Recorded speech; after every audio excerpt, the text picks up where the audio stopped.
punya simpanan amal kebajikan yang tidak ada manusia yang tahu. Kau punya amal soleh, istrimu nggak tahu, bapakmu nggak tahu, ibumu nggak tahu, tetanggamu nggak tahu. Rasul sallallahu alaihi wasallam bersabda, "Man istata'a minkum ay yakuna lahu khib'un min amalin salih falyaf'al." Barang siapa di antara kalian yang bisa memiliki amal perbuatan tersembunyi, hendaklah dia lakukan itu. Para ulama menjelaskan, orang yang memiliki simpanan amal soleh berarti dia itu beramal lillahi ta'ala. Kalau amal yang kelihatan orang jamaah, itu bisa jadi setan masih menggoda kita untuk riya. Kenapa sholat sunnah dianjurkan di rumah? Karena nggak ada yang lihat antum. Kalau di sini banyak yang lihat. Rasul sallallahu alaihi wasallam menjelaskan salah satu orang yang akan mendapatkan naungan dari Allah pada hari kiamat. Ada 7 tuh. 7 orang yang akan mendapatkan naungan dari Allah di padang mahsyar nantinya. Yauma la dhilla illa dhilluh. Salah satunya adalah wa rajulun tasaddaqa bi sadaqatin fa akhfaha. Seorang yang bersedekah kemudian dia sembunyikan. Sampai tangan kirinya tidak tahu apa yang dikeluarkan dengan tangan kanan. Perlu jemaah. Orang ini insya Allah husnul khatimah. Yang melakukan hal itu Allah akan kasih husnul khatimah. Karena dia beramal sadiqan lillah. Benar dia itu.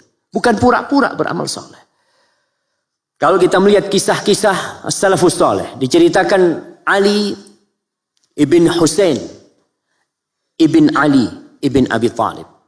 Ali ibn Husain ibn Ali ibn Abi Thalib. Yang dikenal dengan Ali Zainal Abidin. Disebutkan dalam kitab-kitab sejarah bagaimana Ali bin Husain ini. Dia suka bersedekah. Ketika di malam hari dia suka manggul makanan.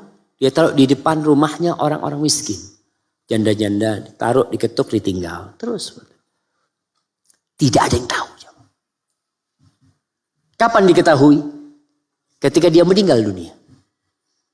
Ketika dia meninggal dunia, penduduk Madinah kehilangan sodakoh sembunyi-sembunyi. Nggak ada lagi tuh datang beras. Nggak ada lagi.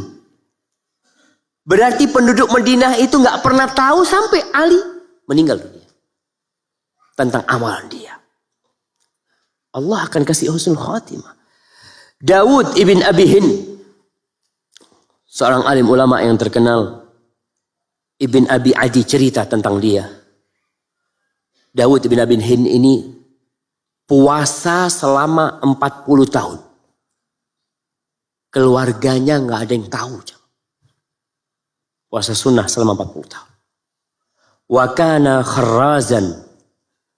Dia kerjanya kharraz. Kharraz wallahualam, apa artinya kharraz ini? Kharraz kalau nggak salah sebagai pembuat kerajinan lah dia ini. Kalau anda nggak salah. Dia itu ketika berangkat kerja selalu membawa makan siangnya. Di tengah jalan dia sedekahkan. Di tempat kerjanya dia nggak makan. Orang-orang berpikir mungkin dia sudah makan di jalan. Pulang malam hari dia makan malam dan itu berbukanya dia. Selama 40 tahun keluarganya nggak tahu. Subhanallah. Kita baru puasa sunnah sehari, sekampung udah tahu. Insyaallah. Fadl makan. Nah lagi puasa. Insyaallah. Baru sehari puasa sunnah, sekampung udah tahu semuanya. Usahakan kita punya amalan-amalan. Dan wanita, ibu-ibu itu bisa punya ibadah sunnah yang suaminya nggak tahu. Suaminya keluar kota, dia puasa sunnah. Soalnya kalau dia puasa sunnah ketika ada suaminya, dia harus izin sama suaminya. Maka lakukan amalan-amalan yang tidak diketahui oleh orang. Ibnu Sirin, seorang tabi'in, dikatakan Ibnu Sirin ini kalau siang dia tertawa sama orang, ya, Masya Allah. Hidupnya senang sama orang. Fa'idha jannal lail, faka'annahu qatala ahla qaryah. Tapi kalau sudah malam tiba, dia itu menangis seakan-akan telah membunuh orang satu kampung. Memohon ampunan kepada Allah Subhanahu wa ta'ala. Di antara 7 orang yang akan mendapatkan naungan di sisi Allah. Salah satunya wa rajulun dzakarallaha khalian fafadat ain. Orang yang mengingat Allah sendirian, bukan di depan orang. Nangis di depan orang gampang. Kadangkala orang Masya Allah sholat di Masjid Nabawi pada nangis. Masya Allah. Setelah sholat, sahibnya tanya, antum kenapa nangis tadi? Ya imamnya nangis, nggak enak gak nangis kan. Jadi kadangkala terharu. Kan antum kadangkala ada orang nangis, antum ikut nangis. Padahal nangisnya antum hanya terharu. Yang di hadis ini disebutkan menangisnya itu karena takut kepada Allah. Bukan karena terharu. Orang cerita tentang orang tua. Pidato tentang orang tua. Kemudian menangis. Menangisnya itu karena apa? Haru. Karena dia ya Allah ya. Kalau takut sama Allah. Wallahu a'lam bishawab. Tapi yang jelas. Antum harus punya amalan yang tidak ada orang yang tahu. Imran bin Khalid. Bercerita bahwasanya Muhammad bin Wasi. Salah seorang alim ulama subhanallah. Yang dikatakan Muhammad bin Wasi ini, kalau dia berdoa, tentara itu aman sudah. Muhammad bin Wasi, kalau dalam peperangan, pernah dalam satu peperangan, ada salah seorang panglimanya tanya, mana Muhammad bin Wasi? Carikan dia. Cari Muhammad bin Wasi sedang berkomat kamit dengan tombak dia pegang. Dan dia menunjuk ke langit. Apa kata panglimanya? Jarinya. Ibn Wasi ini lebih aku cintai daripada 1000 tentara. Apa yang dia lakukan? Allah kabulkan doa dia. Imran bin Khalid cerita. Sesungguhnya ada orang. Katanya Muhammad bin Wasi. Ada orang yang menangis selama 20 tahun. Istrinya gak tahu. Dia nangis satu kasur jamaah. Istrinya gak tahu. Kadang-kadang kita kalau nangis, Masya Allah. Kapan menangisnya? Menangisnya mesti kalau kena musibah. Ditinggal mati anak menangis. Bangkrut nangis. Sakit nangis. Gak pernah kita nangis karena Allah Subhanahu Wa Taala. Maka perlu kita berpikir. Selama hidup kita, berapa kali nih kita nangis karena Allah? Hitungan tuh. Ada orang-orang yang selama hidupnya gak pernah nangis karena Allah. Maka kalau gak bisa, kita harus menangis. Kenapa Anda nggak bisa nangis? Karena tangisan itu salah satu tanda kelembutan jiwa seseorang. Ibnul Mubarak bercerita tentang Imam Malik. Kata Ibnul Mubarak, Imam Malik ini, ma ra'aitu ahadan irtafa'a mithla Malik. Aku nggak pernah lihat seorang yang bisa lebih tinggi dari Imam Malik. Dari sisi keilmuan, kehormatannya, kewibawaannya, harismatiknya, Masya Allah. Kata Ibnul Mubarak, laisa lahu kathiru salatin wala siyam. Aku kalau ngelihat dia itu gak banyak sholat sunnahnya, gak banyak puasa sunnahnya. Tapi kayaknya nih, dia itu memiliki sarirah. Memiliki sebuah amalan tersembunyi yang gak ada orang yang tahu. Allah angkat. Al-Imam Al-Zahabi mengatakan, kanu, dulu itu para sahabat dan tabi'in, yastahibbun an yakuna lirrajul khabi'ah min amalin salih. La ta'lam bihi zawjatuhu wala ghairuha. Dulu itu orang-orang dari kalangan salafus saleh, mereka menganjurkan agar setiap orang memiliki amal soleh tersembunyi yang istrinya tidak tahu. Yang keluarganya nggak tahu. Antum mungkin jamaah ngelihat jalan becek di kampung. Jalan becek di kampung, antum datang ke sebuah tempat, tolong jalan di sana di aspal atau di apa. Orang kampung nggak ada yang tahu. Selama hidup mereka ngelewatin jalan itu, tuh antum yang bikin jalan itu. Tapi nggak ada yang tahu. Istri antum pun nggak tahu. Perlu kita punya amalan seperti itu. Nggak ada orang yang tahu. Supaya Allah jagain kita. Agar kita istiqamah. Kemudian yang ke-8. Tidak berlebih-lebihan. Jangan ketika hijrah akhirnya berlebih-lebihan. Yang tidak wajib kita jadikan wajib. Antum ingat kisah sahabat 3 orang? Ingat jemaah. Gimana kisahnya? Ana kasih hadiah. Fadhal. Antum udah dapat hadiah belum? Oh, oke. Fadhal. Yang pertama, saya nggak akan nikah. Yang satu nggak akan menikah. Terus mau sholat terus-terusan, puasa nggak buka-buka. Puasa nggak buka-buka. Buka apa maksudnya? Nah. Baik. Puasa terus. Ya berbuka lah. Masa nggak berbuka dia? Puasa terus menerus. Ya waktunya berbuka gitu. Tapi besoknya puasa lagi. Yang ketiga? Masya Allah. Barakallahu fikum. Jazakallah khair. Lihat tuh. Kisah 3 sahabat yang ingin mendekatkan diri kepada Allah. Ingin bertobat. Ingin hijrah dari semua amalannya yang buruk untuk lebih baik. Mereka berkata, aku tidak akan menikah. Satunya. Karena dia berpikir menikah itu bisa menghalangi ibadah dia. Jelas. Allah mengatakan wanita itu ujian. Istri itu sebagian jadi musuh. Suami yang biasanya sholat tahajud. Mau sholat tahajud sama istrinya dipegangin. Nggak bisa sholat tahajud. Yang biasa puasa sunnah sejak menikah. Nggak pernah puasa sunnah. Ada anak-anak muda yang sebelum nikah, Masya Allah puasa sunnah.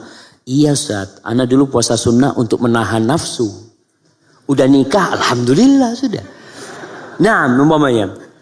Jadi ada orang yang ingin puasa, yang ingin nikah terus tadi. Kok ingin nikah terus ya ma? Yang tidak mau menikah, yang pertama. Karena dia berpandangan kalau menikah itu bisa mengurangi ibadah dia. Yang kedua, ingin puasa sunnah terus selama-lamanya. Yang ketiga, ingin sholat malam terus-terusan dan tidak tidur. Apa kata Rasulullah SAW? Nabi melihat ini nggak benar nih. Beliau langsung naik mimbar. Dikumpulkan semua sahabat. Ini ada sebuah pemikiran yang nyeleneh. Sebagian orang berpandangan ini baik. Orang kalau berpandangan suatu amalan itu baik, mungkinkah dia bertobat? Nggak mungkin. Orang itu bertobat ketika berpandangan ini salah. Tapi ini 3 sahabat berpandangan itu baik. Maka Rasulullah SAW langsung naik mimbar. Dia kumpulkan para sahabat. Ma balu aqwamin yaquluna kadza kadza. Beliau mengatakan, ada apa nih orang-orang yang mengatakan seperti ini dan seperti itu. Beliau tidak menyebutkan nama mereka. Karena bukan namanya yang penting. Tapi yang ucapan mereka ini yang perlu diluruskan. Siapapun yang mengatakan salah. Kalau ucapan itu salah. Itu termasuk adab dan etika Rasulullah SAW. Lalu beliau mengatakan, ama wallahi inni akhsyakum lillahi wa atqakum. Ketahuilah aku ini orang yang paling bertakwa di antara kalian. Orang yang paling takut kepada Allah di antara kalian. Aku itu sholat malam dan aku tidur. Aku itu puasa dan aku juga gak berpuasa. Aku berbuka. Artinya pada beberapa hari beliau puasa, beberapa hari beliau gak puasa. Wa atazawwajun nisa. Dan aku menikah dengan wanita. Barang siapa yang benci dengan sunnahku bukan dari golonganku, kata Rasulullah SAW. Maka jangan berlebih-lebihan antum. Jangan sampai antum karena hijrah, baru taubat, akhirnya mewajibkan sesuatu yang tidak wajib. Yang sunnah antum katakan wajib, mereka katakan sunnah. Dan cuma antum ingin komitmen untuk melaksanakan, tafadhal. Rasulullah SAW menegur Mu'ad bin Jabal. Kadangkala ada satu anak baru tobat jadi imam, baca Al-Baqarah salat maghrib. Insyaallah. Berlebih-lebihan enggak? Berlebih-lebihan. Mu'ad bin Jabal salat Isya. Salat Isya baca Al-Baqarah, waktunya enggak apa-apa sih. Isya cukup untuk baca Al-Baqarah tuh insyaallah ada waktu. Tapi masalahnya dia enggak salat sendirian, banyak jamaahnya. Ada salah satu orang yang sholat bersama Mu'ad, dilihat kelamaan sholatnya Mu'ad, aduh panjang banget ini. Dia langsung sholat sendiri. Antum lihat Mu'ad bersama orang ini. Mu'ad berpandangan kalau tuh orang yang meninggalkan sholat, itu yang salah. Itu pandangan Mu'ad. Bahkan disebut munafik atau apa. Orang seperti itu. Maka sampailah berita itu kepada Rasul SAW. Yang ditegur siapa? Mu'ad. Bukan tuh orang. Rasul sallallahu alaihi wasallam mengatakan, "Afattanun ya Mu'ad? Apakah engkau akan menjadi orang yang menghidupkan fitnah?" Kata dia, kalau kau sholat sama orang, kau tahu di belakangmu itu ada orang tua, ada orang yang punya hajat, ada yang sakit. Maka bacalah surat Sabbih isma rabbikal a'la. Bacalah surat Hal ataka hadithul ghasyiyah. Maka para jamaah jangan berlebih-lebihan. Inna hadad din yusr. Agama ini mudah. Wala yushaddad din ahadun illa ghalabah. Tidak ada satupun orang yang berusaha untuk mempersulit dirinya kecuali dia kalah.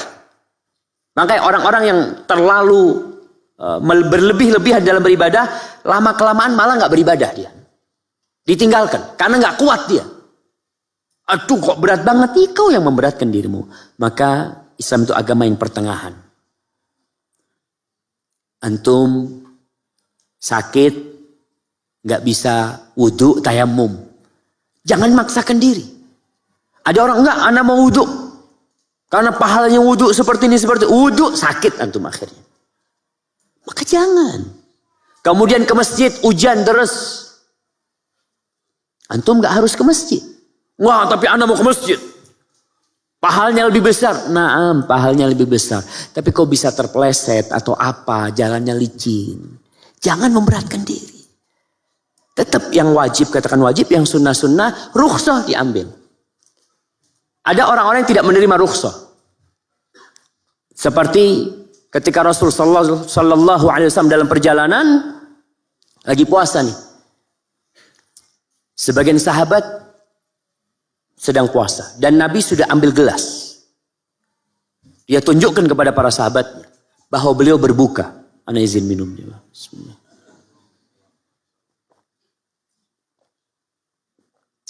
Beliau tunjukkan beliau minum. Sebagian sahabat tetap tidak mau berbuka. Marah Rasulullah SAW. Itu rukhsah. Dan ini kondisi mau perang. Kita butuh kekuatan. Disuruh berbuka mereka sama Rasulullah SAW. Orang sakit, gak kuat puasa, jangan puasa. Musafir, antum dalam perjalanan, ada jemaah umroh biasanya. Jemaah umroh itu berangkat umroh pas Ramadan. Ana pernah ikut. Pas berangkat, kita berangkat jam 2. Maghrib jam berapa? Jam 6. Naik pesawat, gak maghrib jemaah. Karena pesawatnya menuju ke arah barat. Jadi mataharinya gak tenggelam-tenggelam. Itu baru azan ketika sampai di Riyadh. Sampai di Riyadh itu kita kira-kira ya jam 6 waktu Saudi, jam 10 waktu Indonesia. Sebagian jamaah akhirnya tepar karena memaksakan diri untuk berpuasa. Jangan. Kalau ingin istiqomah, berusahalah. Khairul amali adwamuhu wa in qalla. Sebaik-baiknya amalan itu yang berkesinambungan walaupun sedikit ya. Antum sholat malam kuatnya 3 rakaat lebih baik daripada antum sholat 11 rakaat cuma 7 hari. Setelah itu antum gak anu lagi. Ada orang puasa Daud, ana mau puasa Daud, bismillah. Puasa Daud sebulan. Alhamdulillah. Habis gitu gak pernah puasa lagi. Lebih baik mana dengan yang puasa Senin Kemis? Tapi terus dia puasa Senin Kemis. Jangan memberatkan diri. A'udzu billahi minasy syaithanir rajim. Bismillahirrahmanirrahim.